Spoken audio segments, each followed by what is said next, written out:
What up guys, this is Joe from HawksNestGaming, and I'm actually here to show off something I've been waiting for a long time. You probably already have a hint based on what you see for my playmat, but this is one of my favorite decks of all time. I've absolutely been a fan of Traptrix since they debuted. I remember back in the day when I tried to make them work with just some generic insect and plant support, but I've been playing this since Judgment of the Light. I even have my Atrax rares. But Myrmeleo, Atrax, Nepenthes, and Traptrix Traphole Nightmare. Those are the first four for this archetype that had come out back in the day, in Judgment of the Light back in 2013, I believe. So, I mean, I've been playing since then. I've gotten to see over the years as they've gotten more and more support. You know, that was like the first wave. They've gotten more main deck monsters. One of the biggest things to have come out at some point was the Traptrix Rafflesia. And that was actually used in other decks more so than the archetype itself, because the archetype itself still definitely needed a lot of support. But this just being able to be 2 level 4s and drop a trap hole straight from the deck was a very powerful thing to add to a board at certain points within the game. And then of course, over time we also were gifted this with links, which was Traptrix Sarah. This card was, to me at that moment, I was like, wow, this is finally actually able to be somewhat of a deck. Of course, we were still missing a lot of things. A win condition, you kind of had to use other cards to help facilitate that. But it was like, wow, we're finally playing with fire, we're getting somewhere, and you know, pair this with some stuff like Artifact Sanctum, Scythe, and then maybe even do like the Utopia double play and try and just go in and kill that way, or maybe if you had some alternative win condition. Of course, this deck is near and dear to my heart for a lot of different reasons, and then of course Cam, being my real good friend, also really wanted me to have this when we pulled it out of the Eternity Code case that we had. Our buddy Ray is actually the one that pulled it when he opened it with us, but yeah, I mean, this card is absolutely beautiful, which interestingly enough, they timed it with this to actually have the Lost Art, so pretty cool. She just got a little more stuff showing, of course, but yeah, I mean, this deck is near and dear to me, and yeah, I'm pretty excited because this support right here actually adds that much more playability to it. Gives it more of a game plan. I mean, we're getting a field spell, we're getting another monster that basically can add cards, easy effect to just activate, get you more resources and activate Sarah on your turn.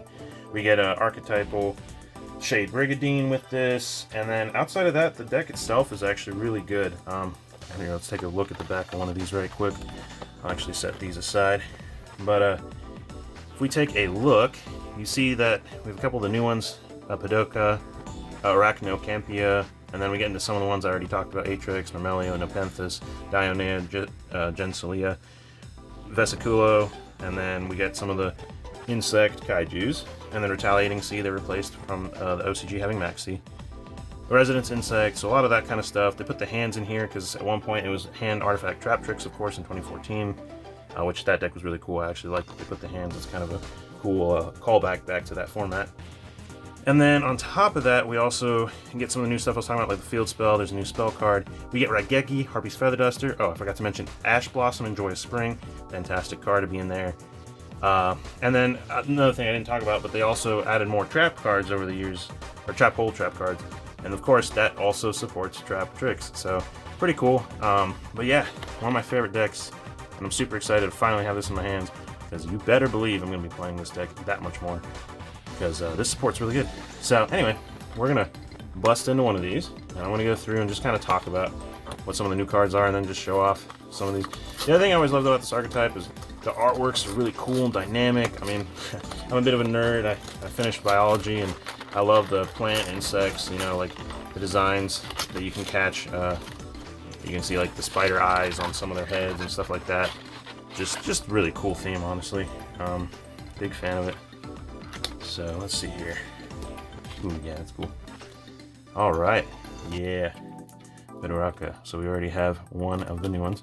Let's see, I gotta find the seal. Try to open it up. There we are. Perfect. Nice and easy here. Let's see. Nice. Slide that off.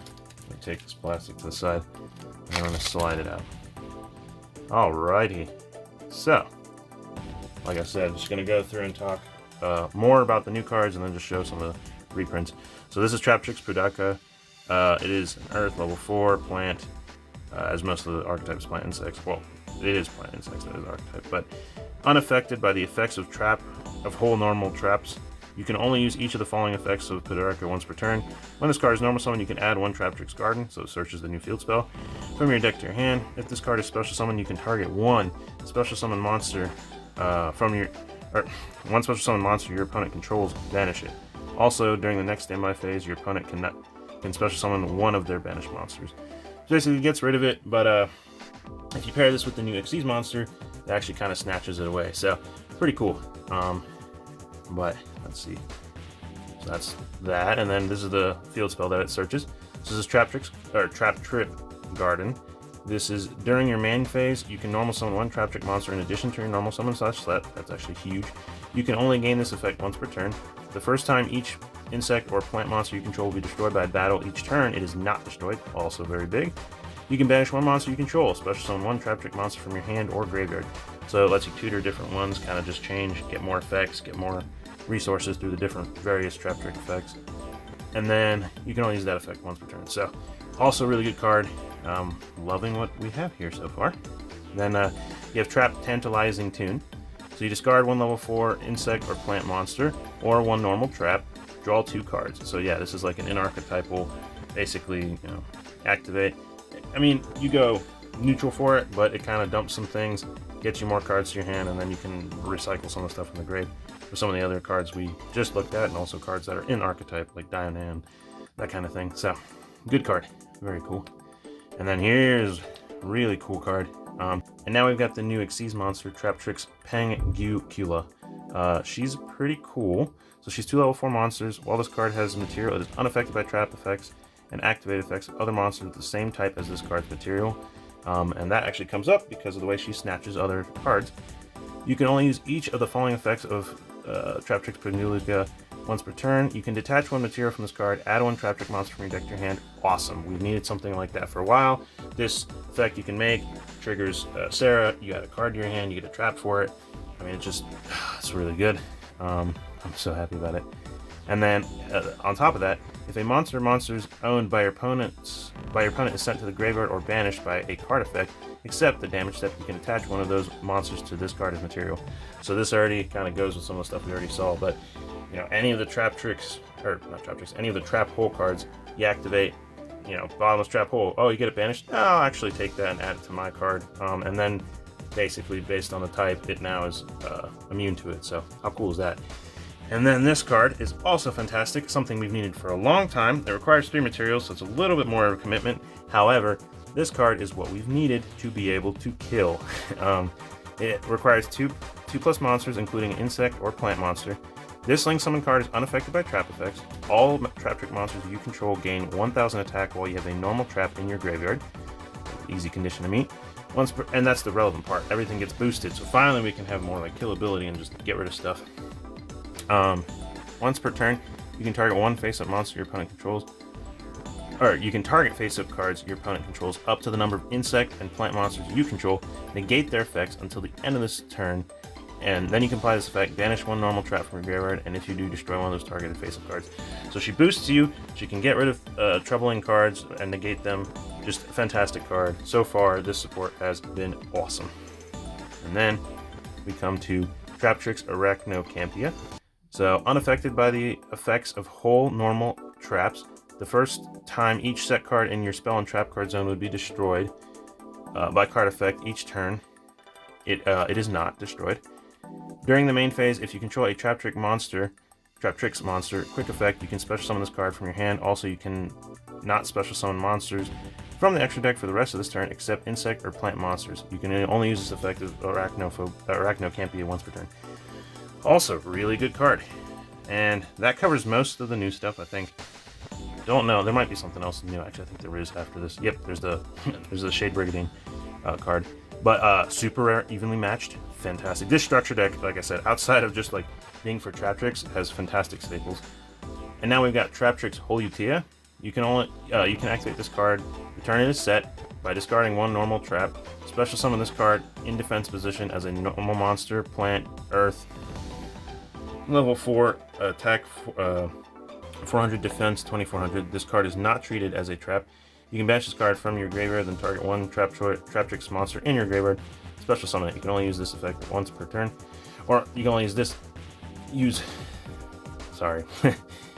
You can only use one Traptrix Whole Utia effect per turn, and only once that turn. So you gotta pick and choose between them, but the other cool part about this is it being an in-archetypal Shade Brigandine means not only can it be used to activate Sarah, but it can be used for links. So this helps you get an extra body on top of everything else, to basically be able to more easily go into like the new link monster, for example. So cool card. And then now we're getting to the ones we've already seen before. But Atrax, Myrmelio, Nepenthes, Dionea, Gensalia, Vesiculo, and then this is a great reprint too. Godarla, Comungus, Retaliating Sea, which is really cool. Resonance Insect, that has been used in some insect decks of late. Lone Fire Blossom, and then Ash Blossom and Joyous Spring. Awesome reprint. Like always a good one to do, especially because now it's actually in the format where, you know, you would probably be wanting to play this. So Rose Lover, Surge de Fleur, Mech Knight Purple Nightfall, and Mech Knight Blue Sky. Kind of cool reprints that they decided to add in here. Artifact, Moraltech, no Scythe because they just banned Scythe, so yeah, makes sense though. Fire Hand, Ice Hand, Thunder Hand. So these two are the ones used back in the day. This is a newer one that has come out to kind of add more support to these, so that's cool. Raigeki and Harpy's Feather Duster. Just, wow, guys, so far on top of this stuff, like, if you don't have these, you can easily get a playset of these now from these decks. It's pretty cool. Oh yeah, and then there's this new Trap Hole card. So, Terrifying Trap Hole Nightmare. If your opponent has special summon a monsters this turn, target one monster your opponent controls with 2,000 or more attack, destroy it. Then, if you have a whole normal trap in your graveyard, you can activate one, or you can banish one monster from your opponent's graveyard. You can only activate one Terrifying Trap Hole Nightmare per turn. So this helps facilitate new plays with that extra Xyz, or no, the new Xyz monster. And yeah, it's pretty good. OG Trap Hole, Bottomless Trap Hole, 2 of those. Void Trap Hole, Traptrix Trap Hole Nightmare, 2 of those. Floodgate Trap Hole, Gravedigger's Trap Hole, and then Traptrick, Shade Brigandine, Artifact Sanctum, Etruria Sacred Tree, Rafflesia, Alamarilis, Kulera, Sarah, and then they threw Mantis in here in the back for some reason. Not entirely sure why, but yeah, and then if you want to play Master Duel and get some Photon Hypernova. But yeah, guys, I guess let me just go in summation here. This is one of my favorite archetypes. I'm super happy with what they did. As a Traptrix player, I mean, you can't really be too disappointed here. I mean, they really tried to hit all fronts in what the deck kind of would like to do, give you ways to try and, you know, build a board more easily, get more resources, more easily activate like Sarah's effect, and get extra things outside of just like her effect, but get things for basically triggering her effect as well. I mean, you get a new field spell to help basically resource monsters from the grave and tutor things back. I mean, all in all, just really cool, really good, and yeah, I mean, I'm going to be playing this deck. I'm super excited to throw my build together. You guys can expect I'll be putting up a deck profile of some sort, probably up here, and then I'm going to try and mess around with some other things. There's definitely some extra things that you can tech in. I mean, I say Pier, mostly Pier. They'll probably do something like Parallel Exceed because it is pretty good paired with something like Sarah. But, yeah, not too much else to say other than I love this deck. I'm super excited. And even if you're not, you know, too much of a Traptrix fan, this deck is worth it for the reprints that I showed off alone. I mean, you've got a lot of good staples in here that most people really need copies of. So, yeah. Rate, comment, subscribe, check out some other of our content. Appreciate y'all watching, and remember to always be safe.